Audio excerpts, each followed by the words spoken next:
Hey, good morning. Chuck here with Apple Drains.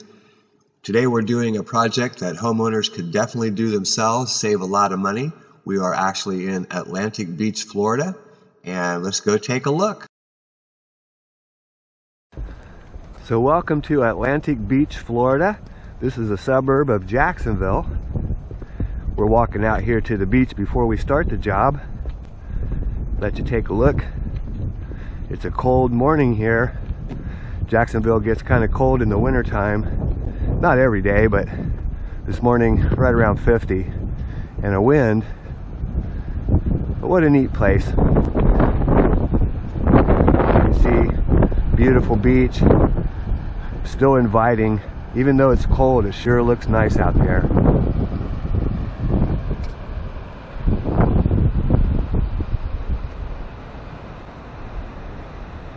We're actually working on a house directly behind this beach house right here. It's the second house behind that one, and we'll be putting in very old and established. The St. Johns River is a navigable river, the only river that runs north in America that's navigable. In other words, boats can go up and down it. Trade with the Indians way back in the 1600s, when this was all founded, was French, and then English, and eventually Spanish. We're coming off of the beach walkway, just kind of showing you the area. And the house that we're going to work on is right here on the corner.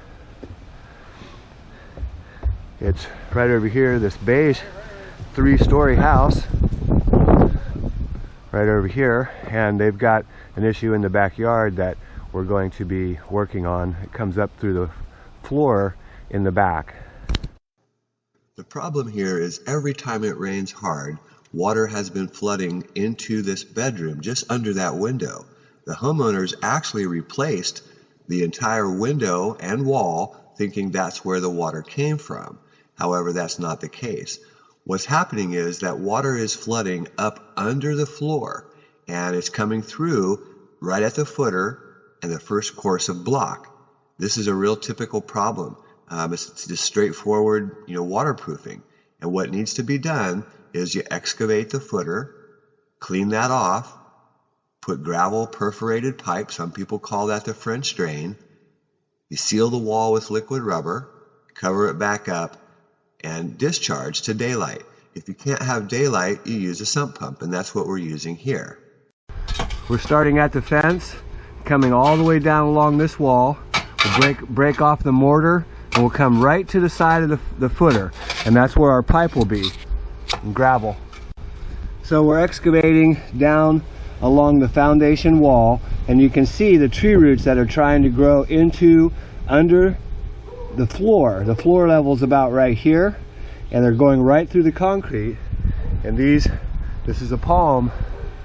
They put out tremendous root systems, way more than you think, because they're seeking water everywhere. Working in a small courtyard, you usually have to remove a lot of debris before you can dig. Let's take a look at where we're going to discharge. We're discharging right into the driveway. We're going to pull up these pavers, these great big stones, and the pop-up will sit right there by the shovel. This is 1.5 inch, Schedule 40 PVC, and it comes from the sump pump. And that's back here where the problem is. Remember that the sump pump lifts that water up and sends it to wherever you're discharging to daylight. Right now, we're cleaning off the footer with the blower. We've already excavated that wall, and next we'll go ahead and seal that wall, wash it off, and we'll seal that wall with liquid rubber. Once we blew the footer off, you can see how bad this has been set. You can see the block, you can see the holes and the root system that's going right underneath all of this. Very poor laid foundation, but solid, but water's definitely penetrating. You can see giant voids all the way through as we come down. More and roots, really bad shape. However, once we lay our gravel perforated pipe, and paint this wall, that should solve this problem completely. So again, we're using a rubber coat blackjack product number 57, and you can see we've got a big spongy brush. We paint right at the seam of the footer first, and you paint up the wall covering all of the block, and this will seal that wall very nice. Liquid rubber, it hardens, it makes a nice hard shell.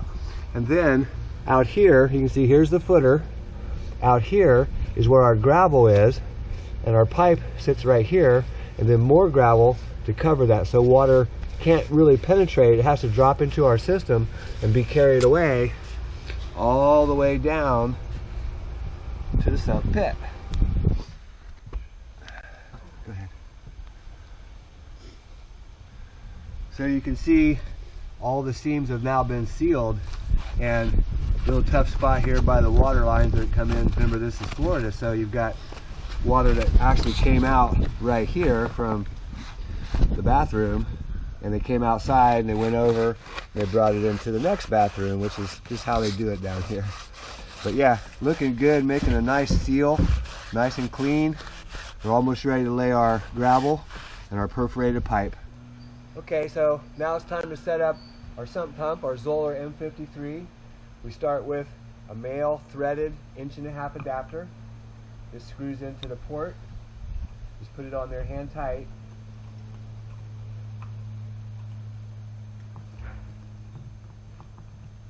Make sure you don't cross thread it.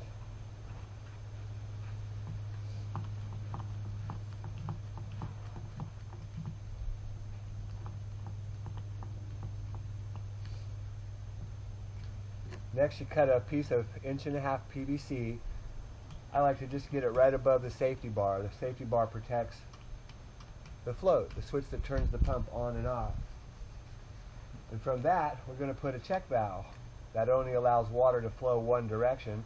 All check valves have some type of marking. You can see the arrows.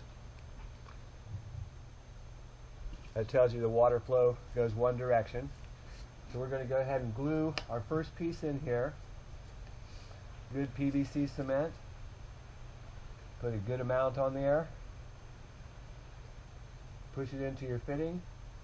Give it a little twist and hold it for a few seconds, because it's liquid and it tries to push itself up. Once it sets, which is just a few seconds, you're good. Next, you need a 5/16" nut driver, because these are no hub bands, stainless steel no hub bands, and they connect this. They connect your check valve to your pipe. So we're going to tighten these up.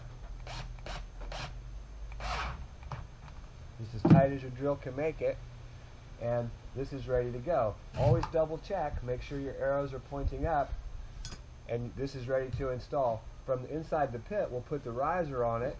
It'll come up, it'll have a 90 on it, and send it out of the pit and over here to the pop-up at the discharge. Next, I'm going to drill a hole for our discharge. This is the 1.5" PVC. This is a 2" hole saw.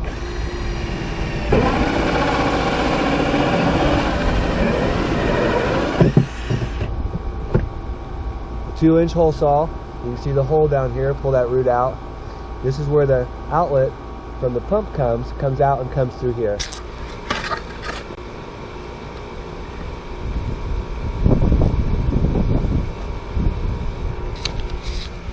So a lot of times you're going to find pipes. Here's an electrical conduit. Our 1.5" is going to have to come under that, so we had to dig it out a little bit there. You can see our footer and our gravel perforated pipe will lay in that small trench under the, just under the top of the footer. It's going to come around. We'll cut off this nipple, and that's where the pipe, the inlet from the footer tile comes into the sump pit. So you can see how we've plumbed it. We've got our check valve, tightened it up. A little piece of a riser right here comes into a 90, and it comes out of the pit. Let me move out of the way. Tight section here. Goes under that electric wire. Continues on down. We're just going to go ahead and fit our pipe together, send it over to the driveway. So we're putting this pipe together. You just lift it up, some glue, coupling, push and twist it since he already put a 90 on it, he's just checking the other end to make sure that it's pointing in the right direction, and it is looking really good. Remember, this pipe doesn't have to be deep. This is just the discharge from the sump pit.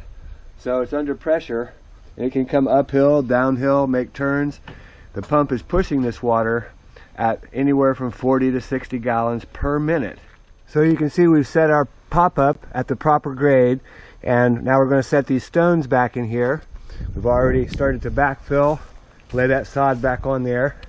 Back here in the back, gravel by the bag, we have just enough. We've got our perforated pipe set down just below the footer. There's gravel underneath. Now we're putting the gravel on the top, and then we'll cover that with our fabric and backfill, and we're done.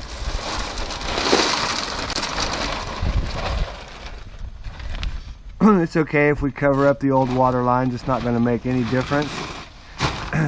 And now we're just going to go ahead and pour some gravel into this spot over here, and then we'll put some more fabric over it and backfill.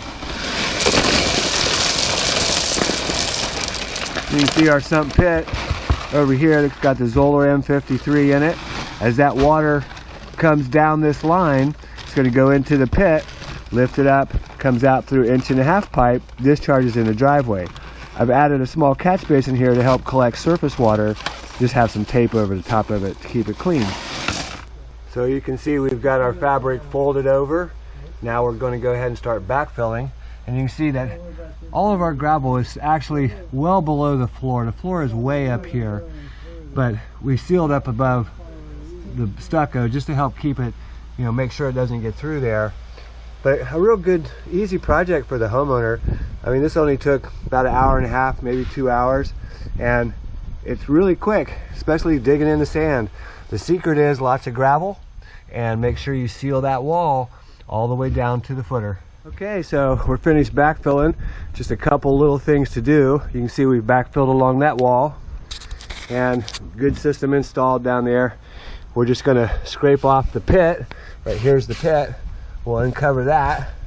They'll need to put some type of a planter over top of it. We've got a catch basin right here. We'll undo that. We'll put an extension cord on here, plug that in, blow it off, and we're done. Hey, this is Chuck with Apple Drains, reminding you that if you believe you can do something, I guarantee you can do it. Have a great day.